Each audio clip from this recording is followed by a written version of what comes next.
Hi friends, subconscious ಮೈಂಡ್ನ second chapter ಏನಂದರೆ how your mind works. First ಚಾಪ್ಟರಲ್ಲಿ ನೋಡಿರೋ ಹಾಗೆ ನಮ್ಮ ಮೈಂಡಲ್ಲಿ 2 ಲೆವೆಲ್ಸ್ ಇದೆ. ಒಂದು ಕಾನ್ಷಿಯಸ್ ಲೆವೆಲ್, ಇನ್ನೊಂದು ಸಬ್ಕಾನ್ಷಿಯಸ್ ಲೆವೆಲ್. ನಿಮ್ಮ ಕಾನ್ಷಿಯಸ್ ಲೆವೆಲಲ್ಲಿ ನೀವು ಥಿಂಕ್ ಮಾಡೋ ಎಲ್ಲ ವಿಷಯಗಳು ನಿಮ್ಮ ಸಬ್ಕಾನ್ಷಿಯಸ್ ಮೈಂಡ್ಗೆ ಹೋಗುತ್ತೆ. ಅದೇ ನಿಮ್ಮನ್ನ ಗೈಡ್ ಮಾಡೋದು. ನಿಮ್ಮ ಸಬ್ಕಾನ್ಷಿಯಸ್ ಮೈಂಡ್ ಫುಲ್ಲು ಎಮೋಷನ್ಸಿಂದ ಕೂಡಿರುತ್ತೆ.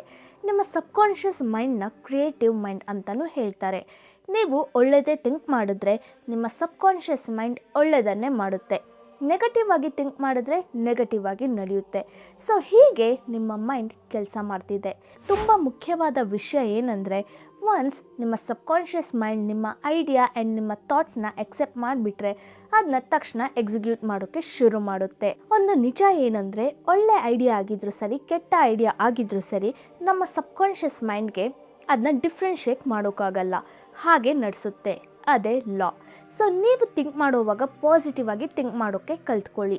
ನಮಗೆ ಬೇಕಾದ ಬೇಸಿಕ್ ವಿಷಯನೇ peace of mind and healthy ಬಾಡಿನೇ. ಬಟ್ ಅದು ಸಿಗಬೇಕಂದ್ರೆ ನಿಮ್ಮ ಮೈಂಡ್ನ ನೀವು ಸರಿಯಾಗಿ ಯೂಸ್ ಮಾಡ್ಕೊಳ್ಬೇಕು. ಫಸ್ಟ್ ಚಾಪ್ಟರಲ್ಲಿ ಹೇಳಿರೋ ಹಾಗೆ ನಿಮ್ಮ ಸಬ್ಕಾನ್ಷಿಯಸ್ ಮೈಂಡ್ಗೆ ಕಾನ್ಷಿಯಸ್ ಮೈಂಡೇ ಕ್ಯಾಪ್ಟನ್. ಕಾನ್ಷಿಯಸ್ ಮೈಂಡಲ್ಲೇ ನಿಮ್ಮ ಥಾಟ್ಸ್ ಎಲ್ಲ ಕ್ರಿಯೇಟ್ ಆಗೋದು.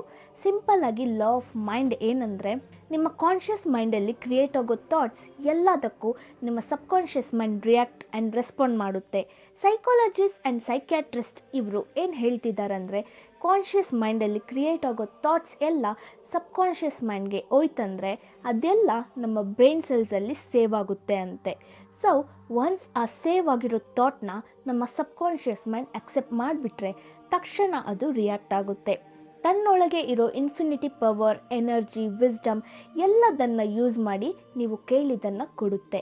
ಸಮ್ಟೈಮ್ಸ್ ಅದು ರಿಯಾಕ್ಟ್ ಆಗೋಕ್ಕೆ ಲೇಟ್ ಆಗುತ್ತೆ ಸಹ, ಬಿಕಾಸ್ ನಿಮ್ಮ ಸಬ್ಕಾನ್ಷಿಯಸ್ ಮೈಂಡ್ ಕರೆಕ್ಟಾಗಿ ಅದನ್ನ ಪ್ರಾಸೆಸ್ ಮಾಡ್ತಿರುತ್ತೆ. ಅದಕ್ಕೆ ಅದು ಡಿಲೇ ಆಗ್ತಿದೆ. ಹೇಗೆ conscious and subconscious mind differ ಆಗ್ತಿದೆ, ಕರೆಕ್ಟಾಗಿ ತಿಳ್ಕೊಳ್ಬೇಕಾದ ವಿಷಯ ಇದು. 2 ಬೇರೆ ಬೇರೆ ಮೈಂಡ್ಸ್ ಅಲ್ಲ, ನಮಗಿರೋದು ಒಂದೇ ಒಂದು ಮೈಂಡೇ. ಅದರಲ್ಲಿರೋ ಟೈಪೇ ಕಾನ್ಷಿಯಸ್ ಆ್ಯಂಡ್ ಸಬ್ಕಾನ್ಷಿಯಸ್ ಮೈಂಡ್. ಎಕ್ಸಾಂಪಲ್ಗೆ ಹೇಳಬೇಕಂದ್ರೆ, ನೀವು ಚೂಸ್ ಮಾಡೋ ಬುಕ್ಸ್, ನಿಮ್ಮ ಮನೆ, ನಿಮ್ಮ ಲೈಫ್ ಪಾರ್ಟ್ನರ್, ಇದೆಲ್ಲದಕ್ಕೂ ನೀವು ಹೇಗೆ ಡಿಸಿಷನ್ ತಗೊಳ್ತಿದ್ದೀರಾ ಅಂದರೆ ನಿಮ್ಮ ಕಾನ್ಷಿಯಸ್ ಮೈಂಡಿಂದಾನೇ. ಇನ್ನೊಂದು ಕಡೆ ಈ ಕಾನ್ಷಿಯಸ್ ಮೈಂಡ್ ಇಲ್ಲದೇ ಕೆಲವು ಫಂಕ್ಷನ್ಸ್ ನಡೆಯುತ್ತೆ. ನಿಮ್ಮ ಬ್ರೀತಿಂಗ್, ಡೈಜೆಷನ್, ಬ್ಲಡ್ ಸರ್ಕ್ಯುಲೇಷನ್ ಇದೆಲ್ಲ ಆಟೋಮ್ಯಾಟಿಕ್ಕಾಗಿ ನಿಮ್ಮ ಸಬ್ಕಾನ್ಷಿಯಸ್ ಮೈಂಡಿಂದಾನೇ ಆಗುತ್ತೆ. ಬಟ್ ನೀವು ತಗೊಳ್ಳೋ ಡಿಸಿಷನ್ಸ್ ಆ್ಯಂಡ್ ನಿಮ್ಮ ಥಾಟ್ಸ್ ಇದೆಲ್ಲ ಕಾನ್ಷಿಯಸ್ ಮೈಂಡಲ್ಲೇ ಸ್ಟಾರ್ಟ್ ಆಗುತ್ತೆ. ಅದೇ ನಿಮ್ಮ ಸಬ್ಕಾನ್ಷಿಯಸ್ ಮೈಂಡ್ಗೆ ನಿಮ್ಮ ಥಾಟ್ಸ್ನ ಟ್ರಾನ್ಸ್ಫರ್ ಮಾಡುತ್ತೆ.